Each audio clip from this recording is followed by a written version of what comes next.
What do a French opera singer, a Chinese emperor, and a Nazi killing spy all have in common?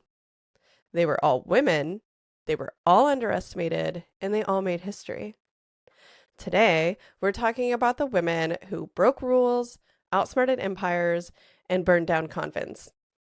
Literally. Today, our episode is called Sorry, I'm a Badass.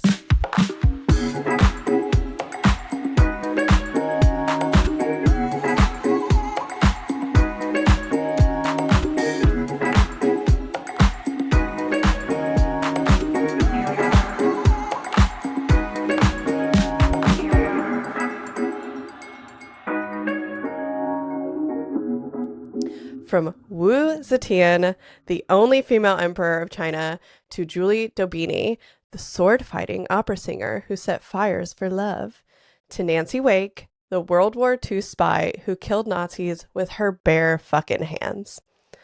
Now, okay, I'm in no way saying that I'm on the same playing field as these women, but I remember the first time that I was like, I'm kind of a badass.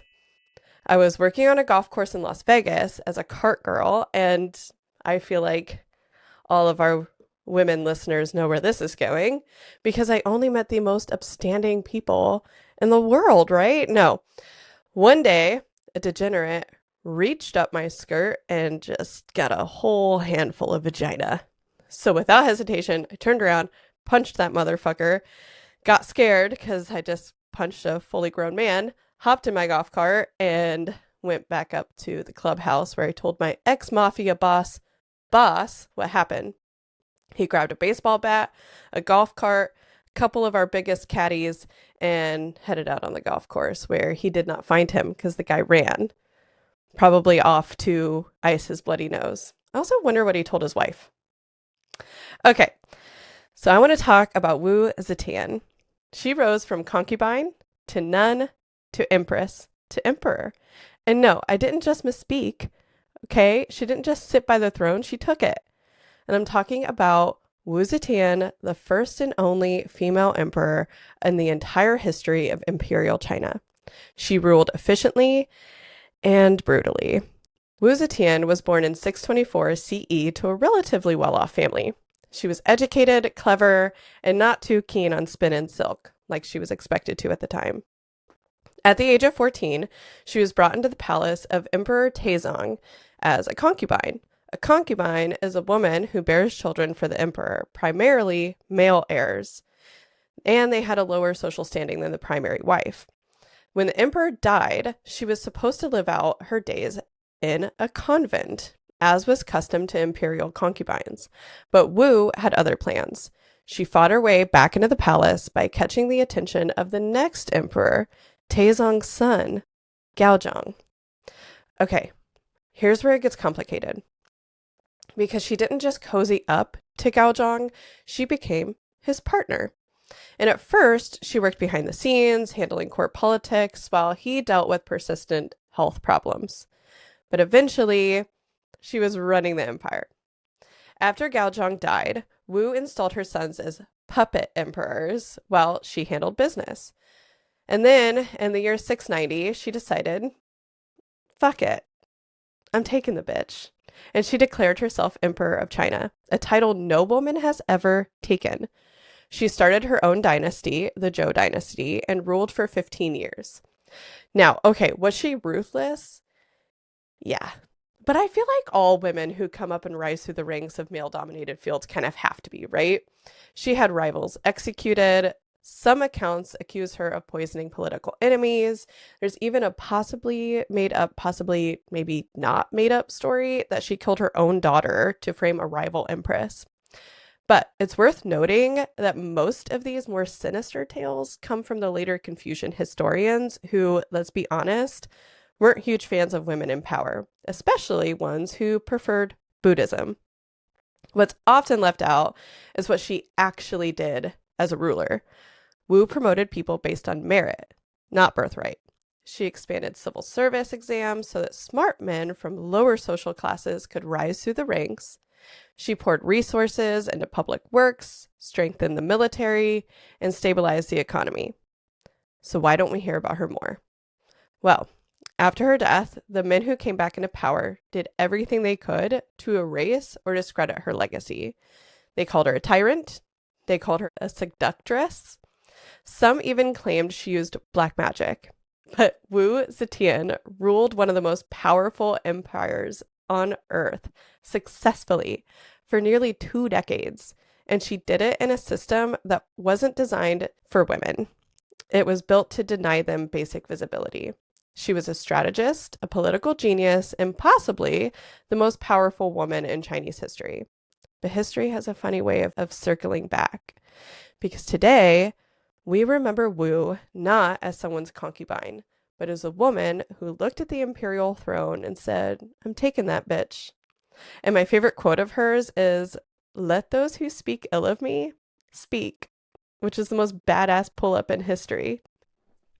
Did you know one of the most badass women in history had the codename White Mouse?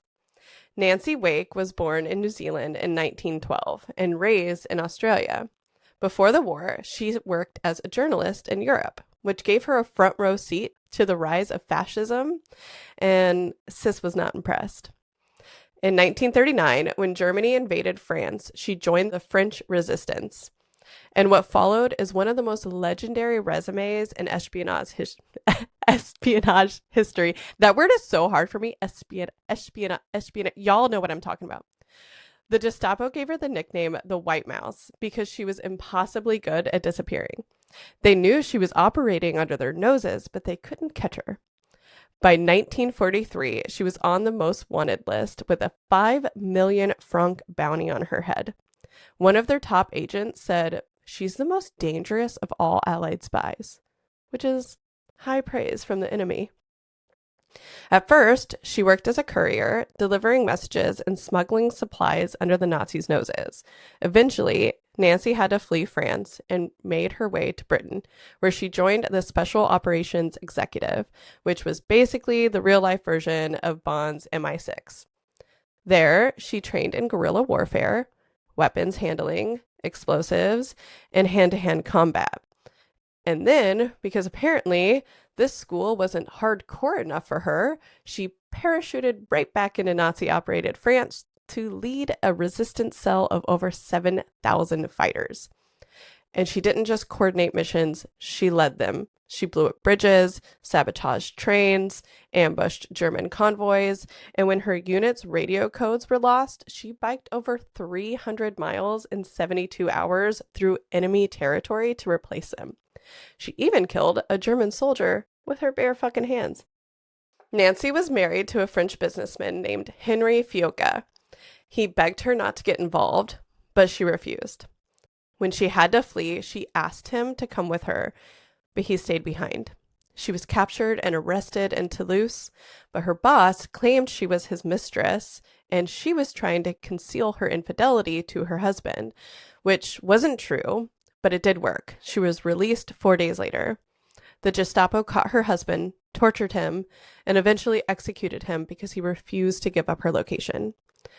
She didn't find out his fate until after the war and subsequently blamed herself. My favorite quote of hers is, I hate wars and violence, but if they come, then I don't see why we women should just wave our men a proud goodbye and then knit them balaclavas. And I have no fucking clue what a balaclava is, but that sounds so fucking badass. Balaclava. Yeah, what is it?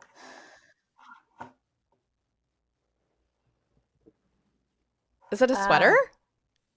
It's like a ski A mask. ski mask? It's like a form of cloth headgear that like goes over your face and just has your eyes. Oh. Okay. Yep. Badass. Badass. Maybe scary in certain contexts. Yeah. Yeah. Like if you broke into my home wearing a balaclava, I don't think I'd like that. Next, I want to introduce you to one of the most brilliant and delightfully scandalous women in history. She was an opera singer, an expert sword fighter, convent arsonist, bisexual heartbreaker, and an unapologetic rule breaker. I'm talking about Julie d'Aubigny. Julie was born in 1673 in France to a nobleman who trained the king's pages in swordsmanship. So, from a young age, she learned to ride, fence, read, and think like a man. Julie was married in her teens to a man who was shipped off to work in the south of France. Left to her own devices, she fell in love with a fencing master. They fled to Paris after her lover killed someone in an illegal duel. Julie was openly bisexual, and according to records, she once had an affair with a noblewoman whose parents disapproved so much that they had their daughter hidden in a convent. But that didn't stop Julie. She broke into the convent, stole a dead nun's body, placed it in her lover's bed, and then set fire to the bitch. She was charged with arson, kidnapping, and body snatching. The two fled town for a few months, but Julie's lover eventually returned to her family. She's not ride or die. Eventually, Julie joined the Paris Opera, where she went by the stage name La Maupin. Julie often wore men's clothing, not to pass as a man, but because she just kind of liked the style. You'd love Gen Z, Julie. If a man insulted her, she had no problem dueling him, often winning. She once beat 3 noblemen in a single night. And she was also briefly banned from Paris for dueling. Most people watched Chappell Roan's VMA performance and saw Joan of Arc, but I watched it and I said, this is so clearly Julie d'Aubigny. My favorite quote of hers is, "I've killed men for less than that." So let's recap. Wu Zetian hijacked an empire. Julie d'Aubigny lit a convent on fire for love. And Nancy Wake killed a Nazi with her bare hands. Meanwhile, it took me 5 days to research this episode because I couldn't stop playing solitaire and going, I have so much to do. But being a badass is more than just parachuting into enemy territory. Sometimes it's about doing the right thing, standing up for the little guy. Sometimes it's screaming, "Free Palestine." Sometimes it's not about being everyone's cup of tea. So the next time someone tells you you're too mouthy, too assertive, too bitchy, just know you're in good fucking company.